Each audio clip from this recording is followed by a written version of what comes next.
જે મનીષાબેન 32મો સમૂહ લગ્ન યોજાવા જઈ રહ્યું છે, શું કહેશો? જય દ્વારકાધીશ। આગામી 23 તારીખે આહિર સમાજના આંગણે ખૂબ રૂડો અવસર આવી રહ્યો છે, એટલે કે 32મો અમારો સમૂહ લગ્ન છે, જેની અંદર 194 થી પણ વધુ નવયુગલો પ્રભુતામાં પગલા માંડવાના છે। આ પ્રસંગમાં અમારો 1 લાખથી વધારે સમાજ જોડાઈને એક રસોડે ભોજનની વ્યવસ્થા કરી છે।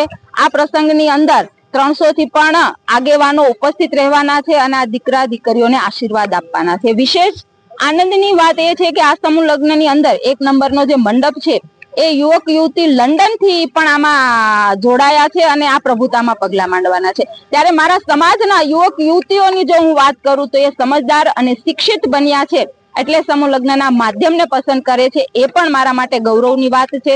4000 થી વધારે સ્વયંસેવકો જે સમાજના જ છે આ વ્યવસ્થામાં જોડાશે અને આ 32મો સમૂહ લગ્ન છે, એટલે આ સમૂહ લગ્નના માધ્યમથી અમારા સમાજની એકતા અને એકંદિતા બહુ મજબૂત બની છે। એટલે હું ગર્વ સાથે કહી શકું કે ગુજરાતમાં સુરત ખાતે જો કોઈ શ્રેષ્ઠ સમૂહ લગ્ન કરી રહ્યો હોય તો અમારો આહિર સમાજ છે। આ પ્રસંગે પ્રભુતામાં પગલા પાડનાર નવયુગલોને પણ તેમના સુખી દાંપત્ય જીવન માટે ખૂબ ખૂબ શુભકામનાઓ પાઠવું છું। આહિર સમાજ સેવા સમિતિ સુરત દ્વારા 32મા સમૂહ લગ્ન સમારોહનું આયોજન સુરત ખાતે 23 જાન્યુઆરીના રોજ થઈ રહ્યું છે। 194 નવયુગલો પ્રભુતામાં પગલા માંડશે અને એમને આશીર્વાદ આપવા માટે ગુજરાત ભરમાંથી આહિર સમાજના 300 કરતા વધારે આગેવાનો, ગુજરાત રાજ્યના માન્ય મુખ્યમંત્રી ભૂપેન્દ્રભાઈ પટેલ, નાયબ મુખ્યમંત્રી હર્ષભાઈ સંઘવી, જળશક્તિ કેબિનેટ મંત્રી CR પાટીલ સાહેબ અને શિક્ષણ મંત્રી ત્રિકમભાઈ સાંગા અને 1 લાખ કરતા વધારે આહિર સમાજના લોકો આ કાર્યક્રમમાં ઉપસ્થિત રહેવાના।